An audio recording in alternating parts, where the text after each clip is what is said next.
Partia për Drejtësi, Integrim dhe Unitet, që njihet ka çështjen Çavi, kishte përfaqësuesin e saj atëherë në atë kohë deputetin sot socialist Ardi Bido, por me një grup të kësaj partie ngulmuam që dikur ka qenë për 100 vitesh që në kohën e Zogut bashkia e Konispoli ka qenë dhe 9 prefekturë të ketë bashki. Dhe kjo bashki që është me shumicë muslimane në radh parë, ashtu si Himara është me shumicë muslimane shqiptare, nëse ta kapim, po dhe shqiptar, dhe Konispoli dhe shqiptar ortodoks që ato vinë drejt vetë asimiluar, u krijua kjo dhe kjo ja prisha të zvindxhirin, se në Sarand minoritarët grek janë shumë pakis, por duke toleruar shqiptarët kemi drejtues të ndryshëm siç janë spitali, shkoni atje në spitalin e Sarandit, kush e drejton atë spital.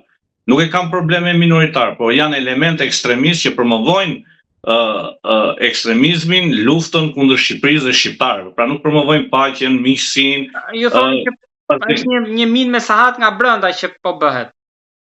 Po kjo përfiton se Greqia është antare e Bashkimit Evropian.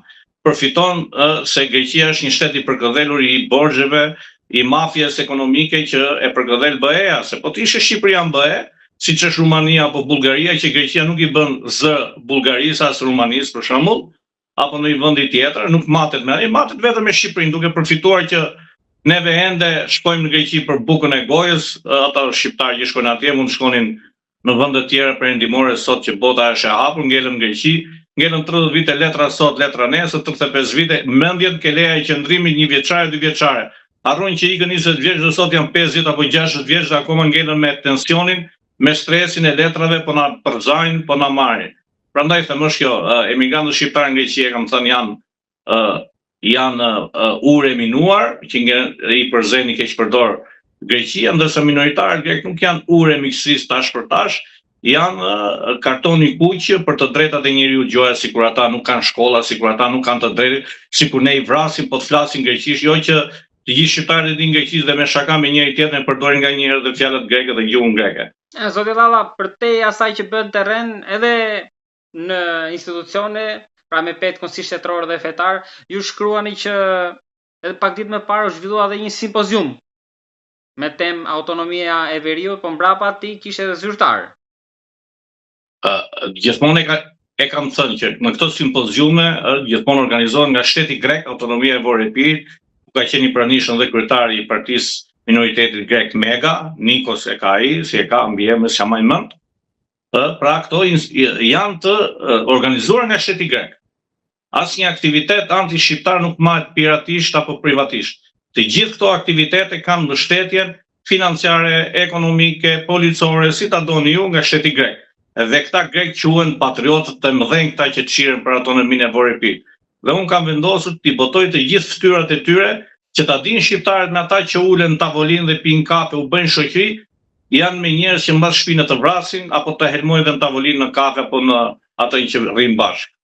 Zoti Dhalla, rrezikon ta prek ndoshta një konflikt i mundshëm Greqi-Turqi, duke qenë se sipas mediave greke në Turqi po përgatitet një ligj që jep të drejtë Erdoganit të shtrihet në det, pra në Egje dhe në Mesdheun Lindor deri në 200 milje, që është kundërshtuar nga Greqia, po mund të ketë një reakcion zinxhiri që mund ta kap dhe ne kjo val apo?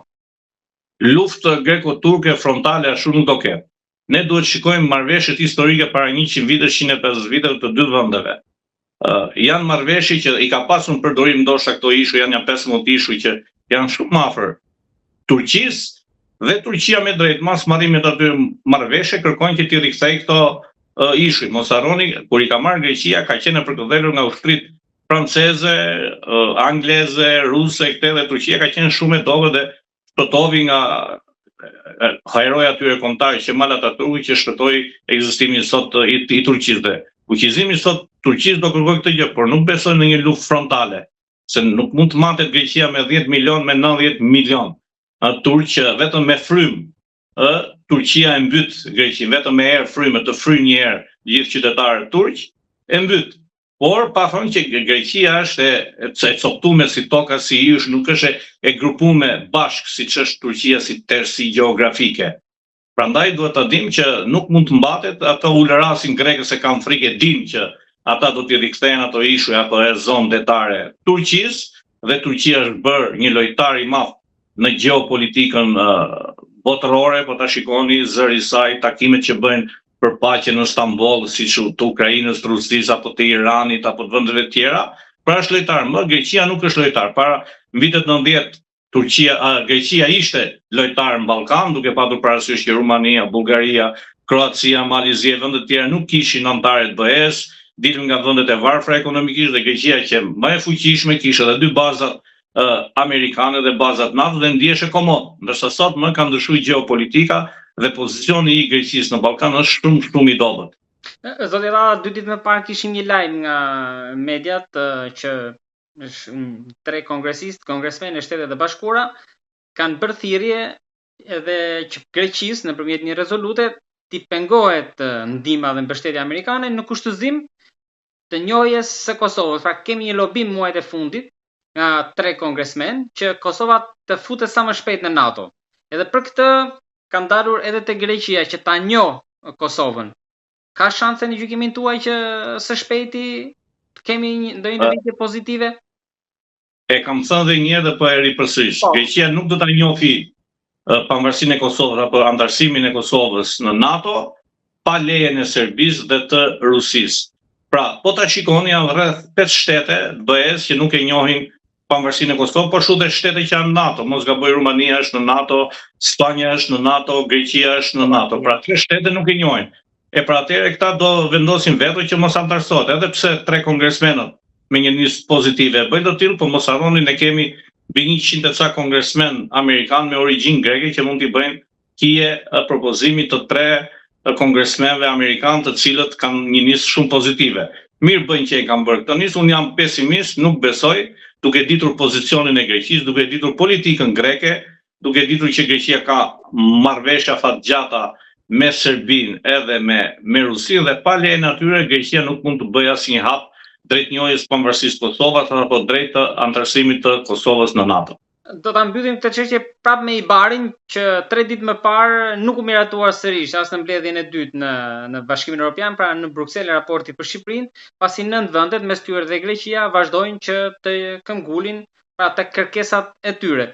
Ju e keni thënë që Shqipëria nuk ka shanse të antarësohet në Bashkimin Evropian, po e rikthej duke qenë se sërish në mbledhjen e dytë dështoi miratimi, edhe për ata që na ndjekin për herë të parë që edhe mes atyre shteteve, sigurisht për të habitur është Polonia se çdo aty, po aty është dhe Greqia.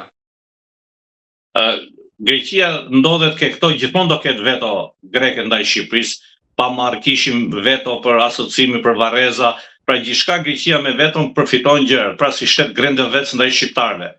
Dhe vendet e tjera kërkojnë kushte të tjera apo kërkesa të tjera ndaj Shqipërisë, që janë nëse normale, siç është drejtësia, siguria, ekonomia. Do marrim vetëm një shembull të Rumanisë, një shtet që ishte komunist me një lloj, dhe ata bën hapin e parë për t'u hapur duke pushkatuar Ceaușescu në 89-ën. Më thoni, cilën udhëheqës diktator apo vrasës ne kemi burgosur dhe kemi vrarë, ne si shtet? Asnjë. Kalojmë te ana tjetër.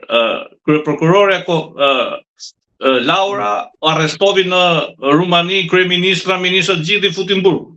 Pra një shtet, Rumania, që ka bërë 2 hapa të rëndësishëm, pra për interesat madhore të kombit, ato kanë pushkatuar udhëheqësit e tyre Ceaușescun. Për interesat të tyre madhore të kombit dhe shtetit për të ndërsuar BE, Rumania arrestovi kryeministra, tani më tregoni ju arrestimet e bujshme që janë bërë sot për sot. Nuk kemi arrestimin e Ilir Metës me një tjetër gjë, por nuk kemi për shembull